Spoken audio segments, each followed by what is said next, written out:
Canada અને અમેરિકામાં રહેતા જેટલા પણ ભારતીય વિદ્યાર્થીઓ છે તે ઉપર અત્યારે હાલ ડિપોર્શનનું જોખમ ટોળાઈ રહ્યું છે। આ બધાની વચ્ચે એક મોટો રિપોર્ટ સામે આવ્યો છે, જેમાં હવે લગભગ વિઝાને લઈને નિયમો છે તેમાં પણ ફેરબદલી કરવામાં આવી શકે છે।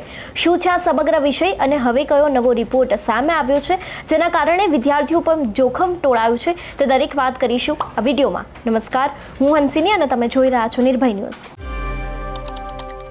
કેનેડા અને અમેરિકામાં અત્યારે હાલ લગભગ ભારતીયો ઉપર ડિપોર્શનનું જોખમ ટોળાઈ રહ્યું છે। જો વાત કરવામાં આવે લગભગ અમેરિકામાંથી લગભગ 1 લાખ જેટલા ભારતીયો છે તે લોકોને ડિપોર્શનનો ખતરો બનવાનું છે તેવું પણ સામે આવ્યું હતું। હવે આ બધાની વચ્ચે કેનેડામાંથી પણ અત્યારે હાલ એવા જ સમાચાર સામે આવી રહ્યા છે કે કેનેડામાં પણ લગભગ અનેક એવા વિદ્યાર્થીઓ છે જે લોકોને ડિપોર્શનનો સામનો કરવો પડી શકે છે।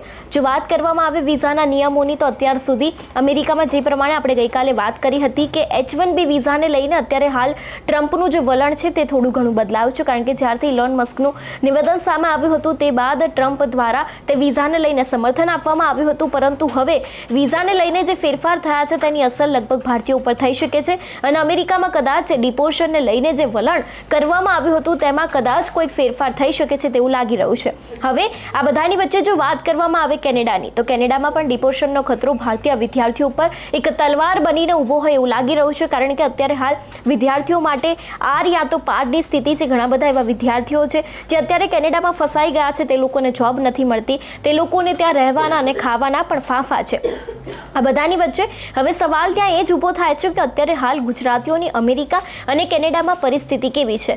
જો વાત કરવામાં આવે ગુજરાતીઓની હાલની પરિસ્થિતિ વિશે, તો અમેરિકામાં પણ અત્યારે હાલ દિન બ દિન જે મોંઘવારી છે તે વધતી જાય છે, દિવસે ને દિવસે ત્યાં મોંઘવારી વધી રહી છે, એટલા માટે પણ કદાચ વિદ્યાર્થીઓ ઉપર જોખમ ટોળાયું છે। બીજી વસ્તુ, કેનેડામાં અત્યારે હાલ એવું જ કંઈક ચાલી રહ્યું છે, કારણ કે કેનેડામાં પણ હાઉસ ક્રાઇસિસ હોય અથવા તો પછી જોબને લઈને અનેક એવા જે પ્રોબ્લેમ્સ છે તે વિદ્યાર્થીઓને અત્યારે હાલ સામનો કરવો પડી રહ્યો છે। આટલી વાત તો હતી જ, પરંતુ આ બધાની વચ્ચે વિઝાના નિયમો બદલાયા, વર્ક પરમિટના નિયમો બદલાયા, વર્કને લઈને પણ જેટલા પણ નિયમો હતો તેમાં પણ અનેક એવા ફેરફાર કરવામાં આવ્યા અને હવે અંતે ડિપોર્શનનો વારો આવ્યો છે। ડિપોર્શનને લઈને પણ અનેક એવા જોખમ છે જે અમેરિકાના 1 લાખ ભારતીયો ઉપર ટોળાયા છે, તેની સાથે જે કેનેડામાં પણ જેટલા પણ વિદ્યાર્થીઓ રહી રહેલા છે તે દરેક લોકો ઉપર ટોળાયા છે।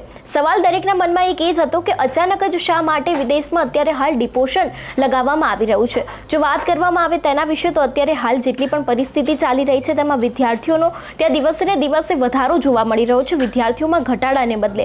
એટલા માટે કદાચ દરેક પરિસ્થિતિ વચ્ચે અત્યારે હાલ ત્યાં ડિપોર્શન લાદવામાં આવ્યું હોય, જેના કારણે કદાચ વિદ્યાર્થીઓનો ઘટાડો નોંધાય અને ત્યાં જેટલા લોકો રહે છે જે પ્રોપર અમેરિકન છે અથવા તો પ્રોપર કેનેડિયન છે તે લોકોને પણ અત્યારે હાલ ઘણી બધી વખત એવું પણ સામે આવ્યું છે કે તે લોકોને પણ જોબ નથી મળતી, એટલા માટે પણ કદાચ એની પાછળ આ વિઝાના નિયમો બદલાવાના હોય, વર્ક પરમિટના નિયમો બદલાવાના હોય કે પછી ડિપોર્શનના નિયમો બદલાવાના હોય, તેની પાછળ એક આ કારણ પણ હોઈ શકે છે। ત્યારે અત્યારે હાલ કેનેડા જેવું ઘણું બધું અયોગ્ય ગણાય છે। આની પહેલાં પણ અનેક એવા લોકોએ વાત કરી છે કે અત્યારે હાલ કેનેડા જેવું અયોગ્ય છે, કારણ કે સવાલ ફક્ત ને ફક્ત એ જ ઊભો થાય છે કે લોકો શું ત્યાં ડિપોર્શનનો શિકાર બને છે કે કેમ, પરંતુ અત્યારની પરિસ્થિતિ ઉપરથી એવું લાગી રહ્યું છે કે થોડાક જ સમયમાં કદાચ ભારતીયો ડિપોર્શનનો શિકાર બની શકે છે અને એવા ઘણા બધા રિપોર્ટ પણ આપણે જોયા છે। તમારું શું માનવું છે આ વિષયને લઈને અમને કમેન્ટ કરીને ચોક્કસથી જણાવજો। તેની સાથે જ મારી ચેનલ નિર્ભય ન્યૂઝને લાઇક, શેર અને સબસ્ક્રાઇબ કરવાનું ભૂલશો નહીં। નમસ્કાર।